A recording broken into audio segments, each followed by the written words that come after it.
नमस्कार, मेरा नाम सौरभ शुक्ला और आप देख रहे हैं न्यूज़ 18 यूपी उत्तराखंड का डिजिटल प्लेटफॉर्म। छोटा राजन नाम सुनते ही अपराध की पूरी किताब आंखों के सामने खुल जाती है।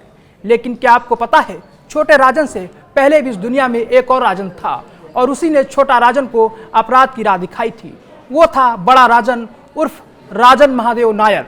मुंबई की गलियों से निकला ये शख्स दाऊद इब्राहिम के सबसे करीबियों में गिना जाता था। कहा जाता है अगर बड़ा राजन जिंदा होता तो शायद अपराध की दुनिया में वो खून खराबा, वो दुश्मनी कभी देखने को नहीं मिलती जो दाऊद और छोटा राजन के बीच हुई। लेकिन बड़ा राजन की कहानी भी किसी फिल्म से कम नहीं। पैसे से दर्जी, हाँ दर्जी, लेकिन अपनी प्रेमिका को खुश करने के लिए उसने अपराध की राह चुन ली। शुरुआत में महंगे टाइपराइटर चुराए और जब पकड़ा गया तो 3 साल की जेल हुई और जेल से बाहर निकला तो सीधा बना गिरोह का सरगना। नाम रखा गोल्डन गैंग। यही गैंग बाद में बन गया राजन गैंग।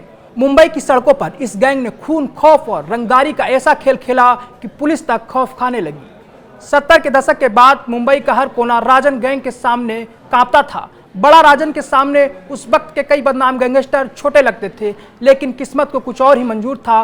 बड़ा राजन का अंत अचानक हो गया और यहीं से उसकी विरासत उसके चेलों ने संभाली। उन्हीं में से एक था छोटा राजन। छोटा राजन जुर्म की दुनिया का वो नाम जिससे हर कोई परिचित होगा। लेकिन क्या आप जानते हैं कि उसका गुरु कौन था? वो था बड़ा राजन उर्फ राजन महादेव नायर। ये दाऊद इब्राहिम के करीबियों में था।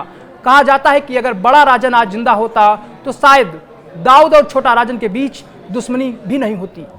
मुंबई में दर्जी का काम करने वाले राजन नायर ने अपनी प्रेमिका के लिए अपराध की दुनिया चुनी। शुरुआत में वो महंगे टाइपराइटर चुराता था, लेकिन एक चोरी के केस में वो जब पकड़ा गया, इसमें उसे 3 साल की सजा हो गई। जेल से निकलने के बाद उसने अपराधियों का एक गिरोह बना लिया। गिरोह का नाम रखा गोल्डन गैंग। इस गिरोह ने लूट, रंगदारी सहित कई आपराधिक घटनाओं को अंजाम दिया। चूंकि राजन इस गिरोह का सरगना था, इसलिए 1970 के बाद इस गैंग का नाम राजन गैंग के नाम से जाना गया। बड़ा राजन ने अपना पूरा कारोबार मुंबई के चेंबूर से शुरू किया था। उसका मुख्य धंधा जबरन वसूली, रंगदारी, तस्करी और फिल्म टिकटों की कालाबाजारी था। वह अपने गुर्गों की मदद से ये सब करता था। 1979 में उसकी मुलाकात एक लड़के से हुई जिसका नाम राजेंद्र सदाशिव निखलजे था। राजेंद्र बिक्रोली इलाके में टिकटों की कालाबाजारी करता था। यही राजेंद्र सदाशिव निखलजे आगे चलकर छोटा राजन के नाम से जाना गया। कुछ ही समय में दोनों अच्छे दोस्त बन गए। साथ काम करने की वजह से राजेंद्र सदाशिव निखलजे को लोग छोटा राजन कहने लगे। दाऊद ने बड़ा राजन के कहने पर छोटा राजन को अपने गिरोह में शामिल कर लिया। छोटा राजन उसे अपना गुरु मानता था। 1980 के आसपास दोनों ने मिलकर एक गिरोह बनाया। बड़ा राजन दाऊद के जमीन से जुड़े विवादों को निपटाता, निर्माण मजदूरों रंगदारी वसूलता और उन्हें सुरक्षा प्रदान करता था, जबकि छोटा राजन उसके काम में उसकी मदद करता था। तमिल डॉन वरदराजन मुदलियार मुंबई से मद्रास चला गया। उसके बाद बड़ा राजन ने उसकी जुर्म की विरासत संभाली और दाऊद इब्राहिम को ताकतवर बनाया। दोनों ने चेंबूर से घाटकों पर तक अपना प्रभाव बढ़ाया और तस्करी के धंधे में करीम लाला और हाजी मस्तान को टक्कर दी।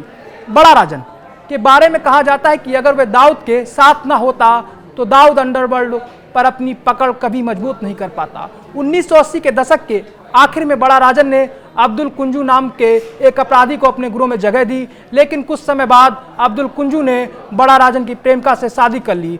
इससे बड़ा राजन नाराज हो गया और दोनों दुश्मन बन गए। 1982 में पठान बंधुओं ने अब्दुल की मदद से बड़ा राजन की हत्या की साजिश रची। इसके बाद राजन महादेव नायर को कोर्ट के बाहर गोली मार दी गई और उसकी मौत हो गई। 1982 में बड़ा राजन की हत्या के बाद पूरी जिम्मेदारी छोटा राजन पर आ गई। छोटा राजन ने बड़ा राजन के हत्यारों को मारने का फैसला किया।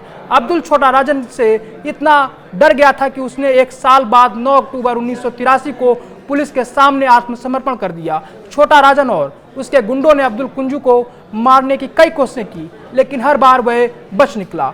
1984 तक छोटा राजन दाऊद का खास बन चुका था। इसी दौरान छोटा राजन को पता चला कि अब्दुल कुंजू किसी खेल के मैदान में देखा गया है, इसलिए छोटा राजन वहां पहुंचा और खेल के मैदान के बीचों बीच अब्दुल कुंजू को गोली मार दी। अब्दुल की मौत से उसने अपने गुरु की हत्या का बदला पूरा किया। आगे चलकर वह दाऊद के बाद मुंबई का सबसे बड़ा डॉन बन गया। छोटा राजन असली नाम राजेंद्र सदाशिव निखलजे है, लेकिन अपराध की दुनिया में लोग उसे छोटा राजन के नाम से जानते हैं। छोटा राजन का जन्म 1959 में मुंबई के चेंबूर इलाके में हुआ था। एक साधारण परिवार से आने वाले राजन ने छोटी उम्र से ही टिकटों की कालाबाजारी और छोटे मोटे अपराध करके पैसा कमाना शुरू कर दिया था। छोटा राजन का नाम असल में तब सुर्खियों में आया जब उसका नाम दाऊद इब्राहिम की डी कंपनी से जुड़ा। दोनों ने मिलकर मुंबई में जबरन वसूली, तस्करी, हत्या और अवैध धंधों का जाल फैलाया। 1993 के मुंबई बम धमाकों के बाद राजन ने दाऊद से दूरी बना ली। राजन ने खुद को राष्ट्रवादी बताया और साफ किया कि वह पाकिस्तान समर्थित दाऊद से अलग है। इसी वजह से उनकी दोस्ती दुश्मनी में बदल गई और मुंबई अंडरवर्ल्ड में खूनी गैंगवार छिड़ गया। राजन 2015 तक फरार था, जिसके बाद उसे 2015 में इंडोनेशिया से गिरफ्तार किया गया था। हालांकि ऐसा कहा जाता है कि अगर बड़ा राजन जिंदा होता तो दाऊद से उसकी दुश्मनी खत्म हो गई होती।